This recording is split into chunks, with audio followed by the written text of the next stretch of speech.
Good morning, colleagues, or whatever time you are viewing this 5 in 5 video. The first thing I'm going to look at today, quite often people ask me about where do I find information about AI and using AI in my classroom.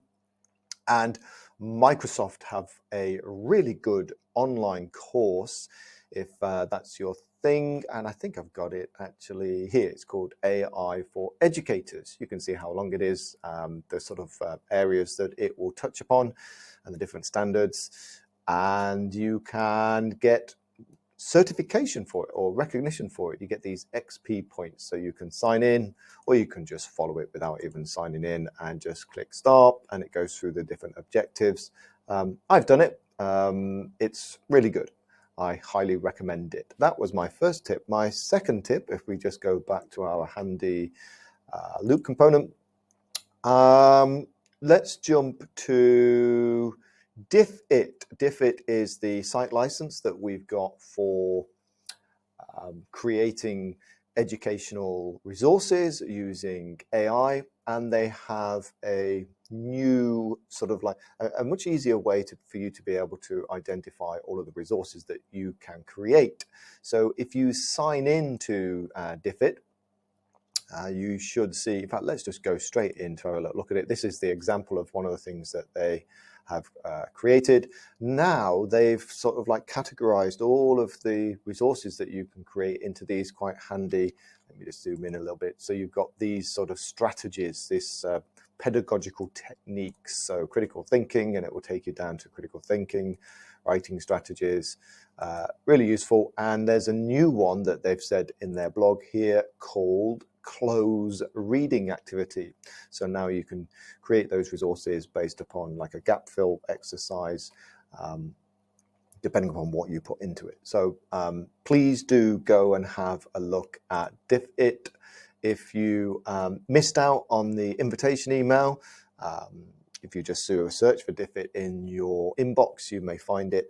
But if you would like to be re-invited, then please do contact me. If I go to manage users, I can see that there are quite a lot of users that did not click on the invite, but you can see people are starting to use it and generate resources based upon it. It's very powerful. My third tip is actually, I don't know if you've gone to see the art exhibition in the reflection area behind the theatre.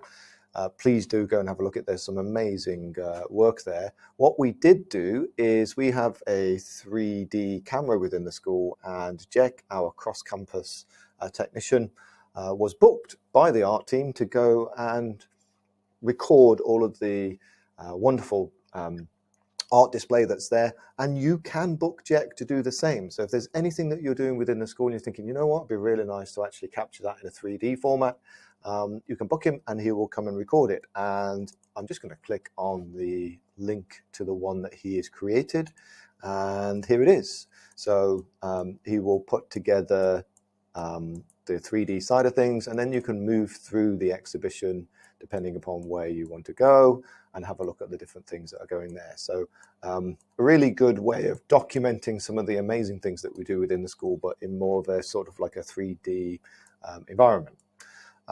Next for me, let me click that one, is our Kahoot. I have a Kahoot Max Plus license. So if there's anybody in the school that's thinking, right, I need to be able to do a Kahoot with a year group or group of parents, then please do get in touch with me and I can give you the username and password for that event so that you can, if I look on here, the one I've got, my own license is this one here. So up to 400 people can do the Kahoot, and it's got AI built into it as well. So do let me know, contact me, and I can share the username and password with you for that particular event.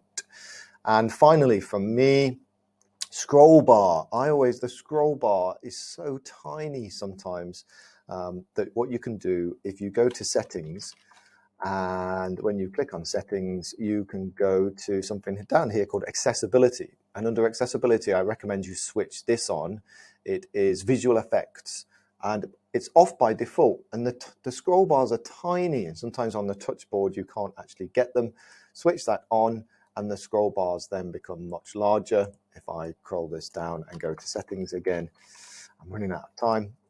You should see that the scroll bars are now visible all of the time. Take care, everybody. Bye-bye.